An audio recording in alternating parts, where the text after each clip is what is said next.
so relieved we had this little talk. And it's so nice to know that you really care.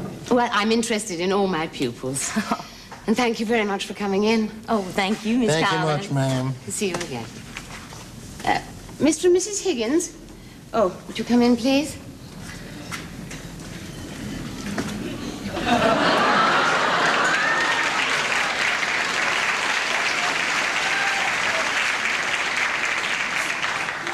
Miss Collins, Bubba's teacher. Oh, how do you do? I'm Bubba's mama, and this here's Bubba's daddy, my husband, Ed.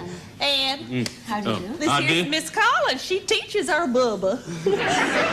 Oh, Miss Collins, my mama is waiting outside. She's such a devoted grandma that she insisted on coming with us today to talk about Bubba. Oh, we'll bring her in by all means. Thank you so much. Mama! Mama! Mama, it's okay. You can come in, dear.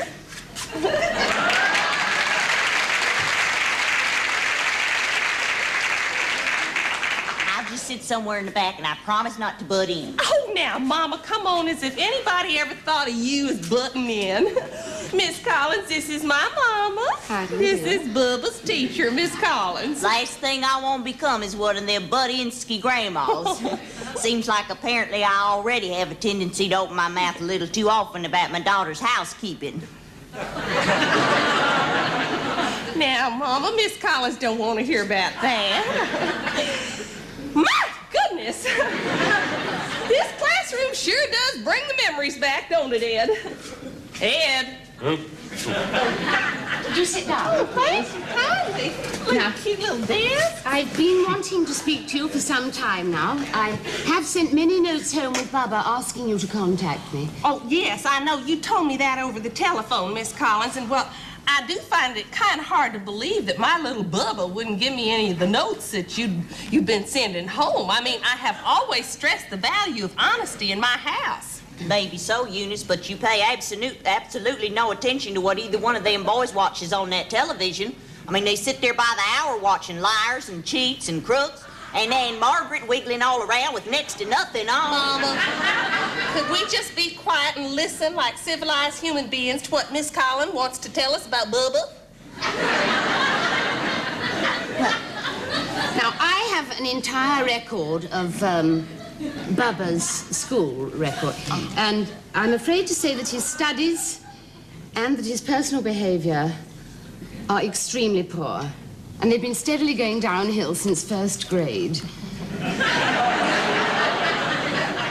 Now, I'm afraid unless he changes his attitude drastically, the school will have no alternative but to expel him. Oh, expel him? Expel my Bubba? Did you hear that? Oh, they can't do that to my baby. He behaves himself whenever he's around me. I just say, Bubba, now you be good for Gam-Gam and Gam-Gam. No, hold on now here, Miss Collins.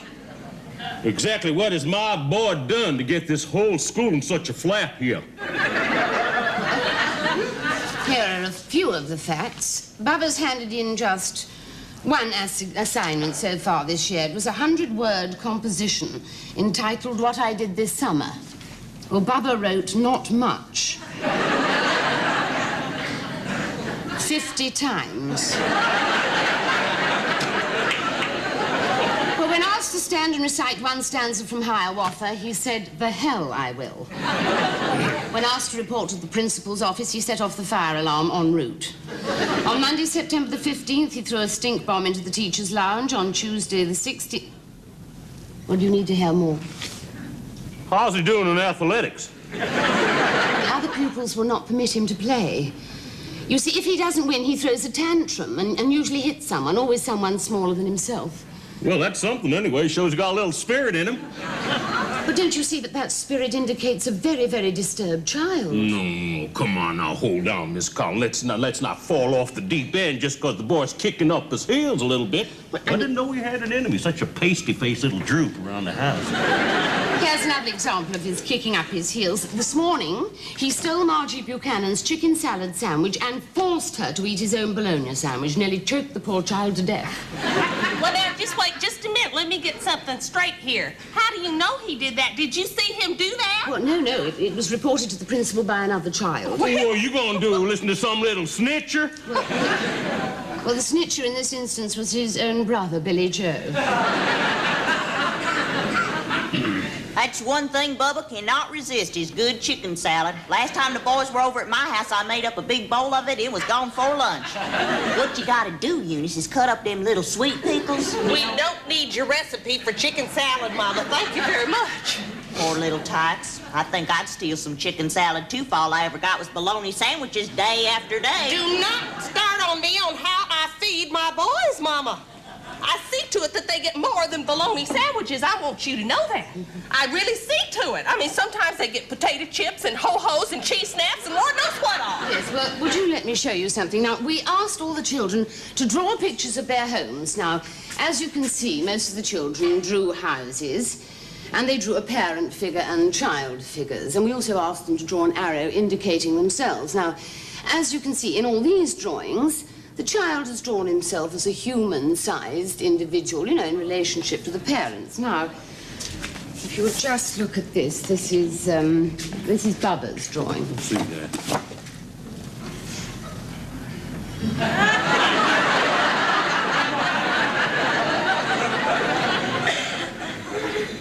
Is that supposed to be my hair?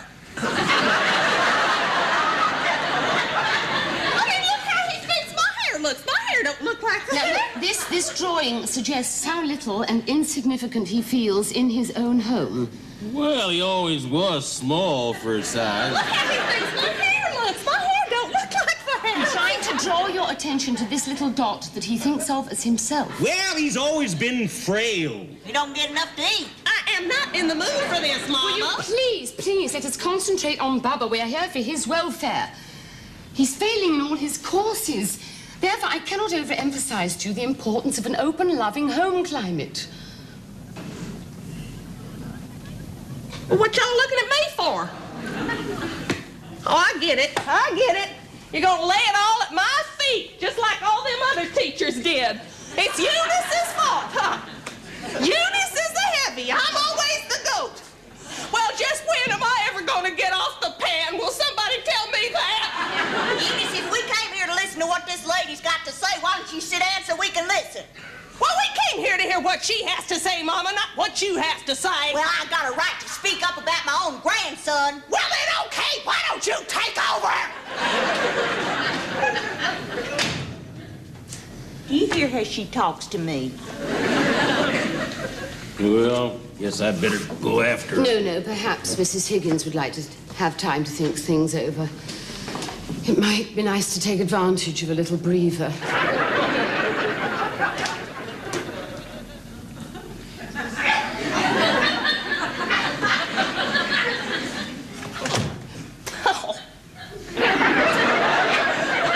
I'm sorry. It just ain't like me to fly off the handle like that. I guess I just let it get to me, that's all. And I got a little upset. I'm sorry. I know I shouldn't take myself so seriously and all. So, my apologies, Miss Collins. Eunice, that's the truth. You do take things way too seriously. I know, Mama. Isn't that what I just said? I just said I take things way too seriously. Didn't you hear me say that?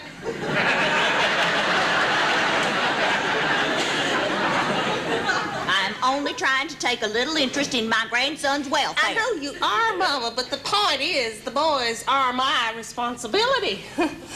And I have given up my life for those boys, Miss Collins. I want you to know that. I have given everything to those boys. I have been their mama and I've been their papa. And I'm the only one who's ever around to give them any discipline. What the hell I'm supposed to do? Stay home 24 hours a day? Besides, I've walloped those kids many a time. That's your answer to everything, isn't it? A heck a lot easier on them than my daddy was on me. I didn't enjoy those wallopings, but by golly, he made a man out of me. I think maybe he was a couple of wallopings short. You're really on thin ice, old woman.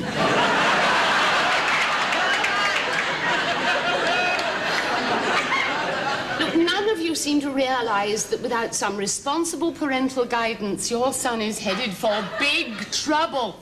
I just wasn't meant to have boys. I just can't handle boys. Both times when I was rolled through them delivery room doors, I kept praying, oh,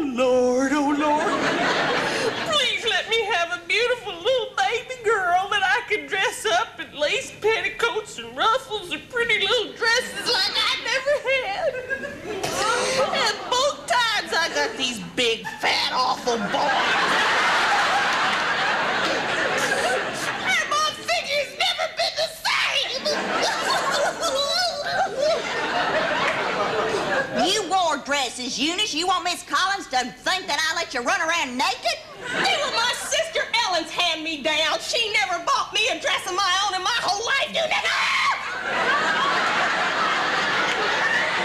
Now, you use a different tone of voice, Missy. I am still your mother, and you listen here to me.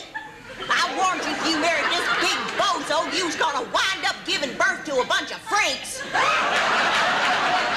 Well, you got them now, so you listen to what this lady's telling you. You give them plenty to eat, you give them a pat on the back once in a while, and you let them know you're behind them 100%. That's the way I raised all of my kids. What? What? Am I hearing rightly? When did you ever give me a pat on the back, huh? You know what I thought of when I walked into this classroom? I remember that day that Ms. Oates called you in on account of I got Anne-Marie Bittner a little bit wet. And did you say I'm behind her 100%? No, boy, you told Miss Oates, she said, you just say the word and I'll pack her off to reform school. But when I went in to complain to her because my sister, Mary Ellen, squirted me with a water gun, Mama said, be a good sport, Eunice. Ellen's just having a little bit of fun. And then, just because I fill up some tiny little balloons with water and let them drop off the school roof, why, you just give me hell and you treat me like a criminal! Damn it, Eunice, where did you ever get the idea that a water gun and water bombs was the same thing? You almost gave that poor little girl a concussion. To this very day, Anne-Marie Bittner's mother will not speak to me. Well, so what? Why'd you want to speak to that old prune anyway? She's just like her daughter. Neither one of them can take a joke. But you never did stand up for me, did you? I will have order. Sit at your desks at once.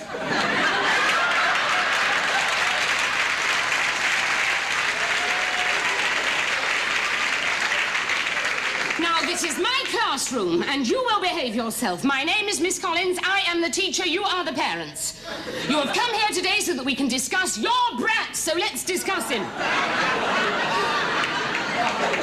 Now, you know, when I first met Bubba, I thought he was the most hateful bully I had ever met. But having met his parents, I have only sympathy for him. A belligerent, insensitive father, a selfish mother, and an uncaring, bitter grandmother. These are the people he has to come home to every day.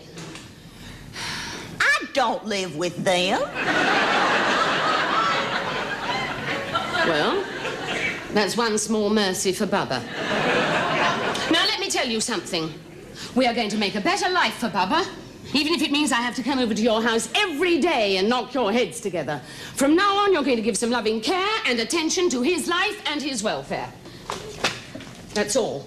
I'll see you the same time again next week. Well, I don't believe I've ever been spoken to. Class dismissed. Now, just to darn... Get out! Out! Out! What'd I tell you? What kind of a chance has our boy got in this place, huh? Board of Education's gonna hear about this. Why the hell did you drag me down? Well, who the hell? Who the hell did you? Who's that